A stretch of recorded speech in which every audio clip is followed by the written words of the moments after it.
And then what I'm going to talk about tonight is managing application state. And I'm going to try to do it in like a framework agnostic way. We're not going to dive into how to do it in Angular or React or Vue. We're just going to just talk about it at a high level and then dive down into some of the different pieces around there. So for me, for those of you that don't know who I am, my name is Joshua Godi. I was a software architect at Bullhorn. I soon will be a senior UI engineer at Netflix, come in about 2 weeks. So that's been big and exciting, and sort of moving out to the California, which is pretty fun. If you ever need to get a hold of me, my Twitter's on there and my email. So first off, what is an application store, and why would we want to use something like this? So in general, an application store, I like to think of it as like a little container for the data that your application is going to produce and consume throughout the life cycle of a user using your application, right? This data can be at a global level, where you could have global data like a shopping cart, or they can be more of like a component level. Think of like data that just appears in a card on a piece of your UI. And with this store, we'll give the ability to subscribe to different parts of data for different places in our application. Not every single part of our application will need to know about every single piece of data. So we'll give them sort of a way to I only want the list of cats over here, but then I want the shopping cart over there, and things like that. This store will typically handle all of your interactions with your REST APIs. That way we can handle all of our business logic and communicating with our servers in one place in our application, and then our components that we're creating or our view layer of our application can just be that. It can just worry about the display logic. And then again, we can handle any business logic if needed on the front end. Typically, you want to push all the business logic into your servers, but just in case we need some business logic to bleed them to your front end, this is a nice place to put it. It's like one spot for that. So why should we care about having this store for our application? One, it's going to simplify the flow of data in your application. Developers that are coming onto your application, or existing developers, they'll kind of know where your application is going and where it's coming from very easily. It's going to create one source of truth for your application. And this is really meaning that when you want to know where your data is, you know it's in your store. It's not deeply embedded into this one component that's used across your application. You don't have to worry about the data integrity throughout your application. You know it's in one spot. And it allows for different parts of your application to reuse that same data without refetching it. So say if the user's navigating from page 1 to page 2 and to page 3, and we're displaying certain parts of data on the same screens, we don't have to hit our servers for that same data.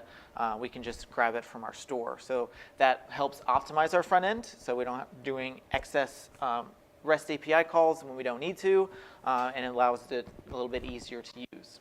And again, like to reiterate, it keeps your components clean of that business logic, so they can just focus on the display logic and make them really what I like to call like dumb components, right? You pass data to your components, and the component renders some HTML and some CSS to display the data. So how do we go about implementing something like this? We've probably all heard of Redux and NGRX and like different store application states, stores for our application based on the framework that we're using. So I'm going to go over a couple of considerations that we can kind of use to determine, one, if we want to use one of these open source solutions, or if our application is very simple where we can just kind of roll our own and not worry about all of the boilerplate code that we need to when pulling in one of these open source solutions. And then if we actually decide to go with an open source solution, then we can go deep dive into the documentation, watch a video on Front-End Masters or Egghead or wherever you get your information from, and then really get started in your application. If we're rolling our own solution and say we're starting with an existing application, then I would suggest we start with the most simple aspects first, right? That way we can kind of get a flow in our application and kind of just move more and more pieces on there. If we're starting from a fresh application, then it's easy. You kind of just, wherever you start, that's where you'll start putting things into the store. So here are a few of the considerations that I would say would kind of determine if we're going to use an open source solution that works for our framework, or we're going to roll our own and just kind of write it in like vanilla JavaScript or TypeScript or whatever. One is going to be the data flow, so like how data is actually going to be flowing in your application. Is it more top-down, or we're passing data from component to component to component? Are we communicating back up that tree? And how is our data actually flowing into our application, and how are we rendering that data? And then again, will multiple components need to use that same data, right? So if I have a component over here in my application and another component here, are they using the same information? Then we can utilize the proper store that we want. And then the setup, right? Like how important is the ease of setup to you and your team? A lot of these open source solutions come with a ton of boilerplate code and a lot of like extra stuff that you might not really touch very often. But to add like a new section of your application, you have to add like five or six files just to add the right action and reducer and stuff like that. So how much boilerplate code are you comfortable with when you need a new part of your application? And then complexity, like how complex is your application, right? Are you just working with CRUD applications where you just have a list page and an edit page, and that edit page goes to the server, and you don't really do anything with that data anymore? So things like that will kind of even determine if you need a store in your application, right? If the list just gets a list of cats, I use cats as my example quite a bit. But say if your application just goes and gets a list of cats and displays that list of cats, the user clicks on one of those items and it displays some information, and then they go back to the list. We're not really reusing any of that data, so I would really say probably not use a store. If we're doing something more where you edit that cat and then it shows somewhere else in your application, then we'll use a store. And then how important is debugging sort of your data flow in your application, right?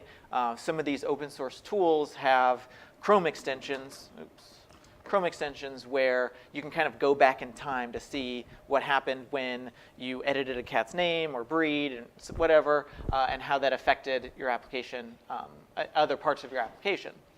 So how important is that sort of debugging information for you?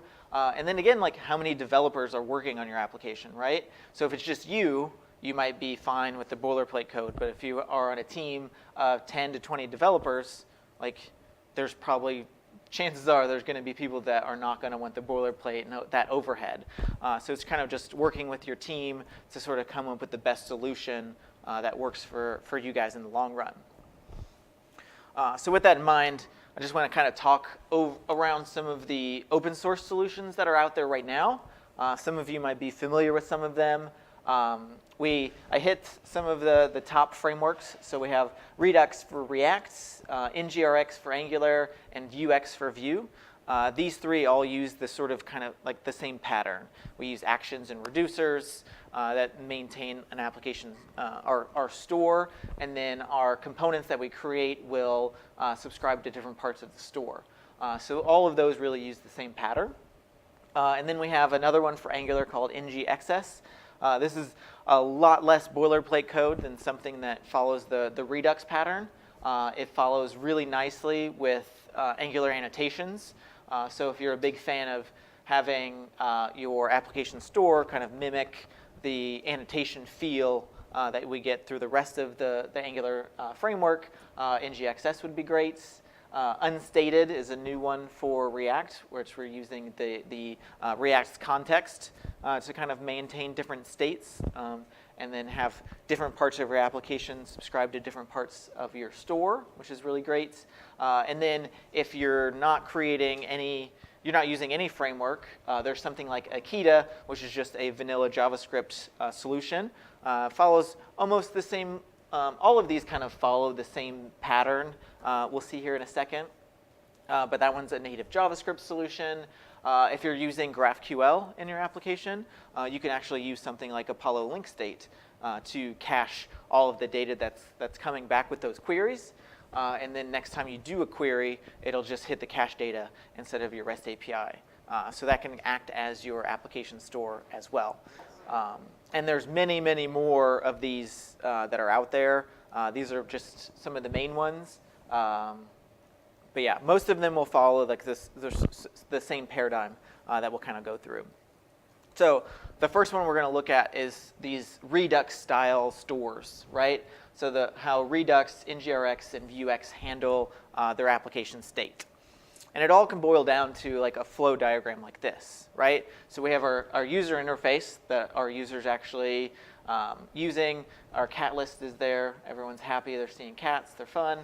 And then when the user interacts with your application, your UI is actually going to fire actions into the store, right? You're going to say, hey, get me the list of cats, or I clicked on this cat. That's your action that you're firing into there. Those actions are going to go into a reducer. These reducers are where you're kind of doing a little bit of logic with like mutating the state, the state of your application. And then finally, those will persist it into the store. And then inside the store and the reducer, what we'll do is that's when, if needed to, you'll connect with your REST API. You'll persist it in your data store wherever on the back end. And then finally, the UI will get the new data via like an observable or like a callback mechanism. So they really all follow the same paradigm here. Some of them, like NGRX, has a little bit more where they have like effects where you can kind of do different things. Like your actions can have different side effects where you're basically mutating more state, but we can have additional services come into the mix there. So that's fun. And then something like NGXS, I said it was a little bit less boilerplate code, and it follows more of like an Angular paradigm. So here we have around the same sort of flow, right? We have our component that's going to dispatch actions. Those actions are then going to be mutated by the plugins or communicate with our backend. And then those actions are going to fire into the store, and then our components are going to select different parts of our store, and then that's how they're going to update. So say if this component has to do with our list of cats, right? So we're going to be selecting the cat list from the store. Any action anywhere in our application can fire a mutate cat list action. That's going to go to either our backend or a plugin, or do just like an array.push to kind of mutate that cat list we have. That's going to persist it in the store. The store will see that data changed, and then it will push the new data to the component. So we see a little bit of the same sort of flow, just a little bit different wordings. And then we have something like Akita. So Akita, this is how Akita handles application state. So we see we have a little bit more going on, but we can kind of see the same paradigm, right? Our component fires actions into a different service. That service will communicate with our backend, which will then push updates to our store. And then the component is going to do what Akita calls queries. So the component will query for different parts of your store, and then the store will stream data into those queries, and your component will update with that new data. So those were really more some of the open source, and sort of how the open source solutions sort of handle the different ways that your data flows in your application. But you might not always want to use an open source solution. For something that is really easy, you might just want to roll your own solution, right? So I'm going to cover two different methods. One where we really have no dependencies. We're not going to pull anything into our application. We're just going to sort of utilize a pub/sub pattern and then just use JSON objects to store our application data. And then we're going to bring in our XJS and the power of observables to utilize subjects to store all of our application state, and then have all of our components in our application subscribe to all the different pieces of that store. So the first one we're going to go is just the native solution, so zero dependencies. So this is sort of an example of utilizing classes, so like ES6, but we have a publisher class where we have a list of events, and then we have a subscribe and publish method where we're basically we're either subscribing, where we're giving it a callback based on an event, and this array, or this JSON object of events will actually be, it'll end up having the key be a string, and then the value of that be an array of all the callbacks that need to happen. And then when you subscribe to a certain event, so say like cat list or a cat added or something like that, you give it a callback, and then we'll push that onto the events object. And then when we want to publish an event, we'll publish an event like cat added, and then we'll give it some data, right? So I added this cat, and it would be a JSON object of probably like name, breed, what the cat likes to play with, and things like that. And then we'll grab all of the events from the event object, and then we're just going to map over and then call the callback with all of that data. And then we just have a really simple store where we'll have like a state and then the events, which will be our publisher we created. And then we're going to utilize a JavaScript proxy object, where here we give it some initial state, and then what happens when we actually set when we set the value of this state. So here we're going to set, when we override the state, we're going to just maintain that in the state object. I keep clicking. And then we're going to publish a state changed event with our current state. So that way in our set data, when we say, hey, I want to set the cat's key, and here's my payload, we're going to set the state where we're just using the object spread operator. And then that will go into the set method of our proxy, which will fire the state change event. And then inside of our application, we'll have our JavaScript where we'll just create a new store, and then we will set the data and then subscribe and publish different events on that publisher method. What does the proxy object actually do? I've not seen it before. So the proxy object, it takes like an initial state for like what you want. So like this dot stage is going to be an empty JavaScript array. Mm-hmm. But then when you actually do like a setter or getter, you can kind of do additional logic when you're utilizing the set value and the get value. Gotcha. So here, down here on line 36, when we're setting this dot state and we're overriding the state, then we'll actually fire this events publish state change along with it. Is that different than using just the ES6 class and then defining a setter in that class? Like, you know how you get No, it's basically around the same thing. Okay. But here we just don't have a class that maintains like for our state. Gotcha. Okay. And then so there's a lot more that we can add into this store, right? Like we're only doing state and events, but we can do like different actions that we want to fire, mutations. So like mutations are, so say if a cat added event happens, sort of you can mutate other different parts of your store. So all of that can be added here into the store. I just didn't want to make anything too big that like you had to squint to read. Was there a question?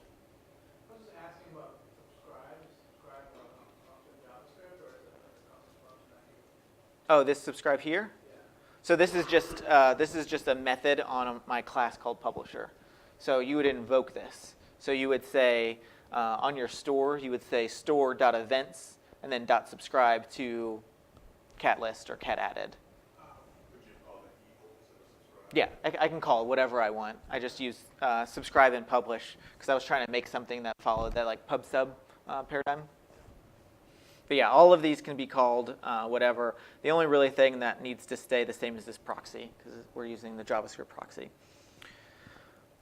So the next one, this is what I really prefer to do, is using RxJS. So RxJS is not something that you can just use in Angular. You can use RxJS in any JavaScript or TypeScript application, it really gives you a really great, you can utilize the power of observables to do all of this work for you that you don't have to write. So our same example, now instead of just a generic store, I made a cat store. We have an interface that represents our cat object. We're going to pull in the observable object and the behavior subject from RxJS. So RxJS has a plethora of different types of subjects that we can use, right? There's just a standard subject where you can emit new data on that observable. And really, so let's take a step back. So observables are basically who's familiar with promises, right? So an observable is basically so a promise you call .then and you get the data right then. Nothing really else happens. So a promise is just like a one-time here's your data, go away. You're not gonna deal with me anymore. Observable, I like to think of as data over time. So you have a timeline, and then anytime data happens on that observable, we're gonna subscribe instead of saying .then, and then anytime we emit new data on that observable timeline, our subscribe method will get called. So we can use that same object to kind of push data over and over and over again, and then the subscribe method in our components will get called. So really, think of observables as data over time. And a subject in RxJS is really a wrapper around the observable, and then we can do a lot of different things on there. So here for behavior subject, we can give our observable some initial data. So here we have a cat subject, which represents our array of cats, and I'm going to initialize it to an empty string. So now our observable has that initial state, and then we can grab that current state anytime we want. There's a couple of other observables or subjects out there, like async subjects, and a whole bunch of other ones. If you look at the RxJS documentation, there's a ton out there. So here in our cat store, we have a cat subject and then a selected cat subject. So when we're creating a store that uses RxJS, we'll want to do two things, right? So we're going to have private methods that are our behavior subjects with our initial data. So here we have our cat subject and a selected cat subject, and we set the selected cat to be undefined and then an empty array. And then we're going to have some read-only properties. And really read-only, this is just in TypeScript land. Those are familiar with Java or C# or anything like that. You'll just get compile time errors if you try to write to these objects. So here we have a cats, and then they select a cat, and now these are going to be observables. So this is what we're going to subscribe to in our components. So we just use the asObservable method on our subjects to grab the observable out of those subjects. And then we'll have some private variables that are basically our application state, right? So we're going to have our array of cats and our selected cat. And then you can have whatever methods that you want on here. So here I have a typo in there where I say it's supposed to be retrieve cats, where this is going to return the observable of cats, and we just return the this.cats, right? Because we already have the observable there. Up here, this is where we would do an API call to go get all of the cats that we know about. And then what we'll do is we'll emit a new, we'll call next. So here, when we add a cat, we say this.cats.push that cat. So we're maintaining our state here in this private array. And then on line 26, we're going to call next on that subject. So that's when it's going to fire some new data on that observable. So when we're subscribing, we're going to get that next iteration of data. And so we just pass the full array in there because we've already mutated our inner array there. And then when we select a cat, we're going to populate the selected cat, and then we're going to call next on our subject. So that way, when we are subscribing to that, if we have a component at the top that is displaying the selected cat, then it will subscribe to the selected cat observable, and then they subscribe, just like a promise has a success and a error handler, And then on the success, it'll actually pass in the cat object that was selected, and then we can display whatever bits of data that we want. But the cool thing behind here is we can have 10 components in our application that all subscribe to selected cat. And then here we'll emit the data, and all 10 of those will get the new cat data. We don't have to do anything fancy in our application besides just this little bit of code. And you see how it's quite a lot easier to read and understand than something like this, just by pulling in a little bit of RxJS. So with all of this talk around the different ways that the open source state management tools sort of handle the data flow in your application, and then writing our own, but sort of how does this actually affect the flow of data in our UI? So here we have a little bit before and after, right? So you can think of at the very top of our application, that's our entry component. So if you're in Angular or React or anything like that, this is your app level component. And then you have a whole bunch of components that branch off that, like, right? So you might have a overview and then a card, and then inside that card you have another little thing. So if you need to pass data up and down, you end up with basically like passing different props or inputs and outputs up and down this application tree, right? It gets really hard to maintain and sort of follow the different flow of data. When we're actually using a centralized store in our application, our store sits outside of all of that, right? And then down there at the very bottom of our tree, when we want to fire, like I selected a cat to view, then I can fire up into the store, and then the store emits down to all of those components that are subscribing to it, and then they can update or not update depending on how they handle the different change. Any questions on this or sort of the different stores so far?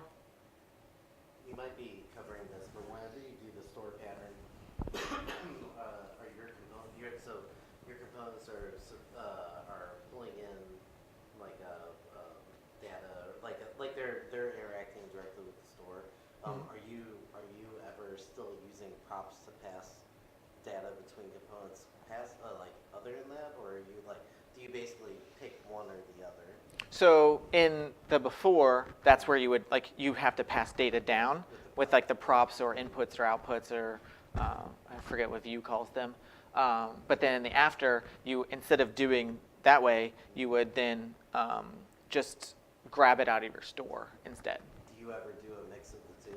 You can. So if I know, so say the very far left box, if I know that's never really going to update, then at the parent level, I would just pass something down as a prop or an input, because I know that it's not going to affect any other parts of my application. It doesn't need to update or anything like that.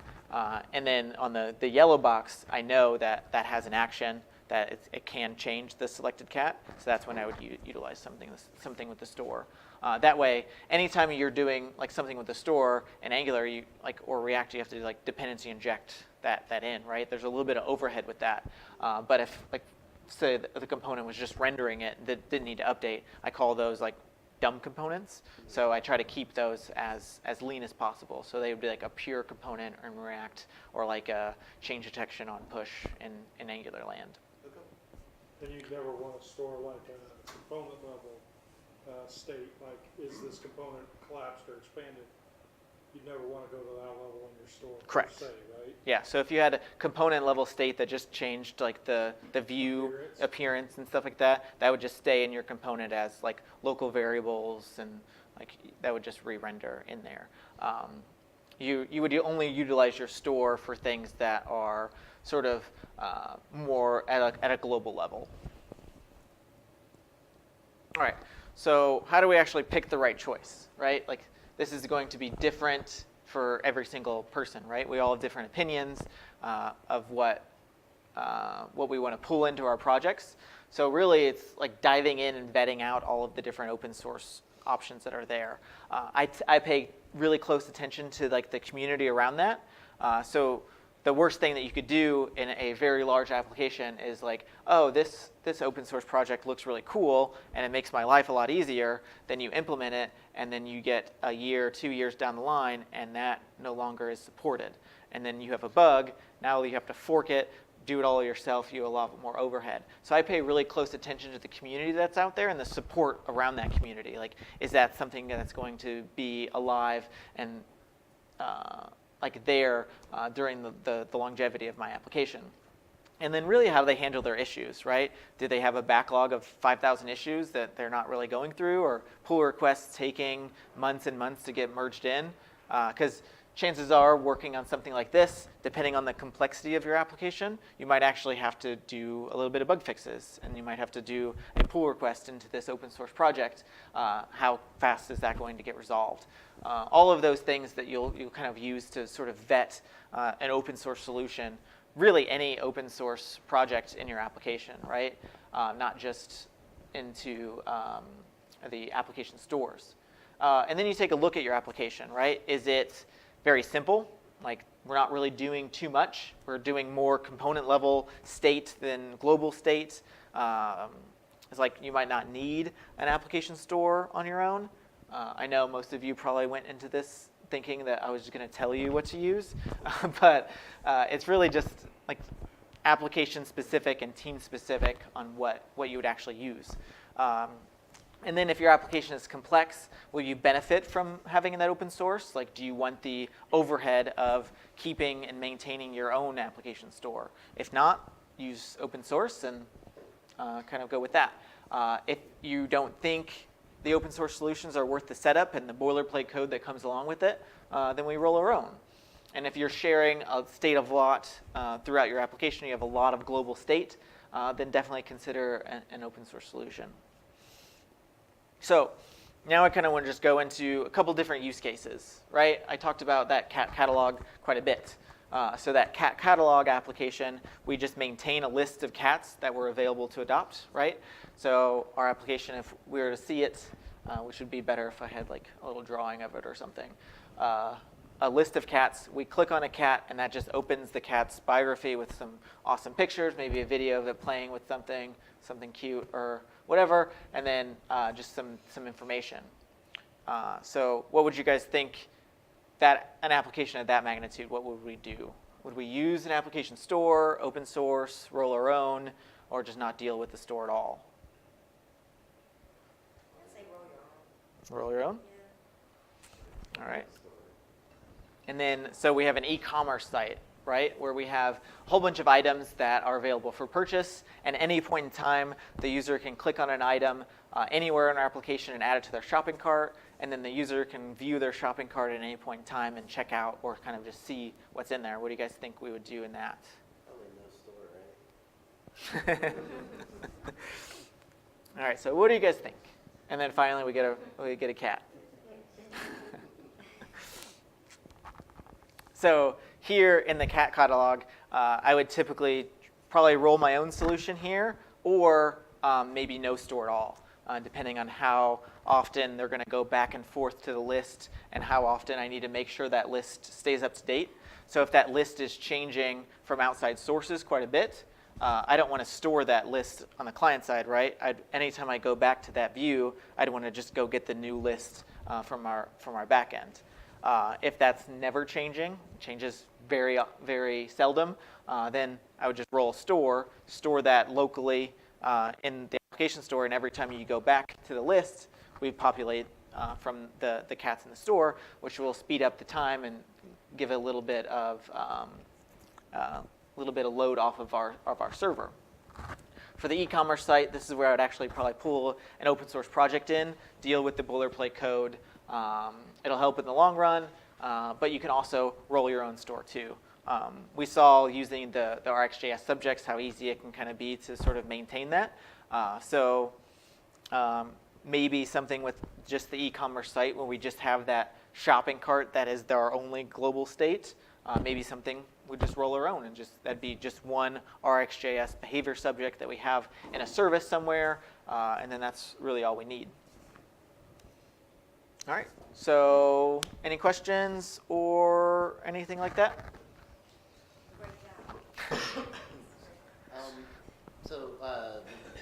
comes to testing, especially when you're using the store, how would you go about doing that, or how would you go about testing? So I know that there's an advantage in props for testing where you can like use that as an avenue of injecting your test data.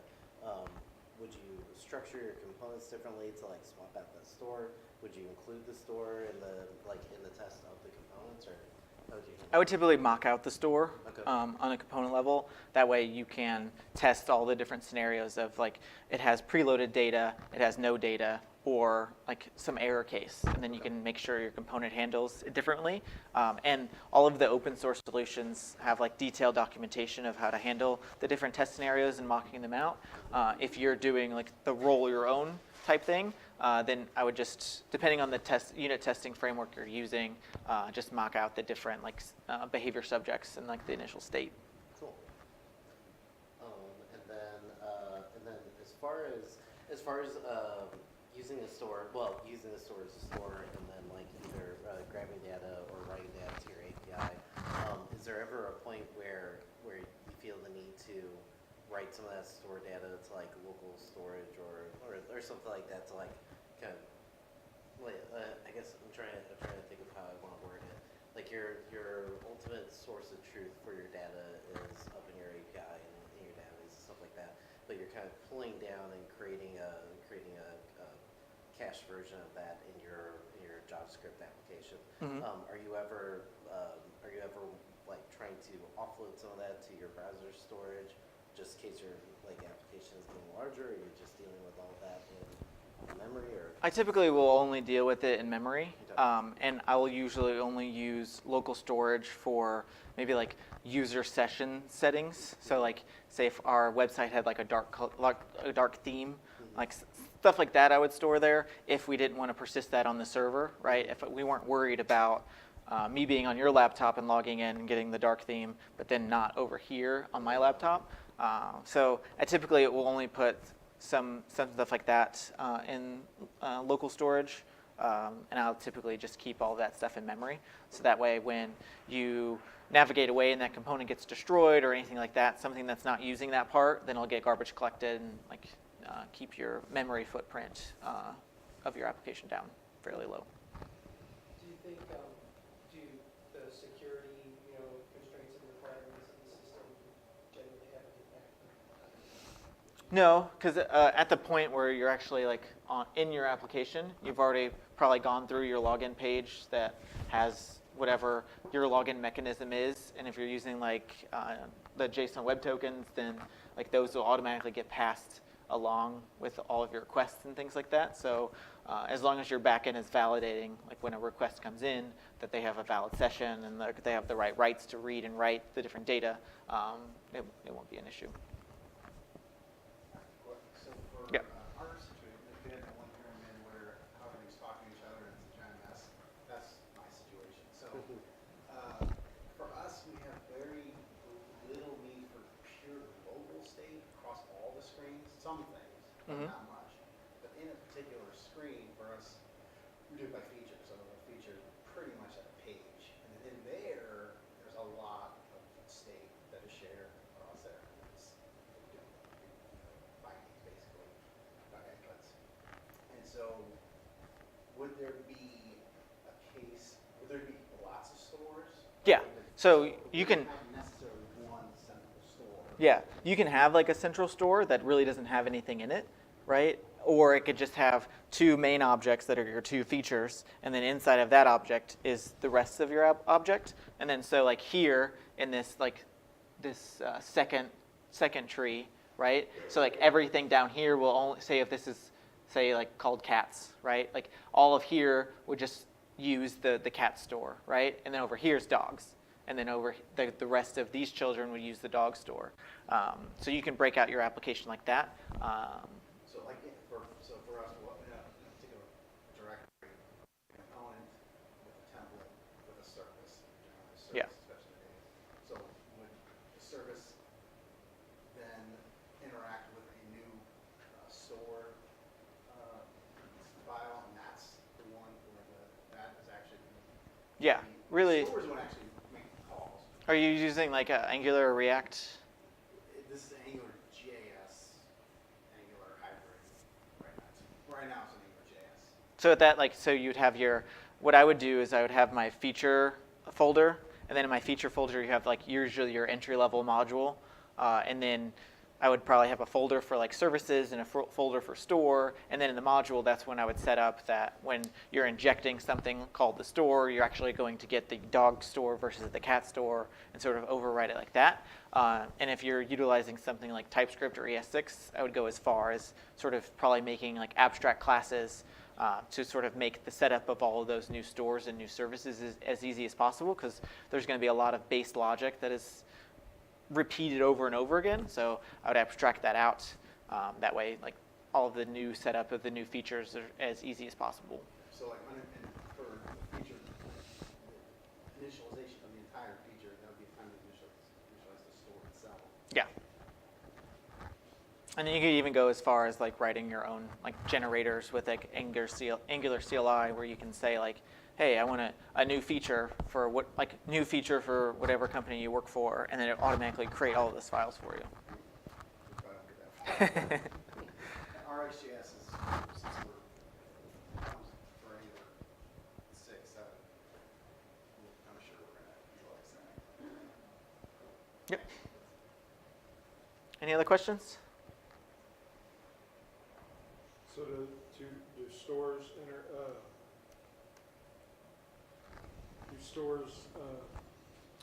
conflict with like a PWA service worker?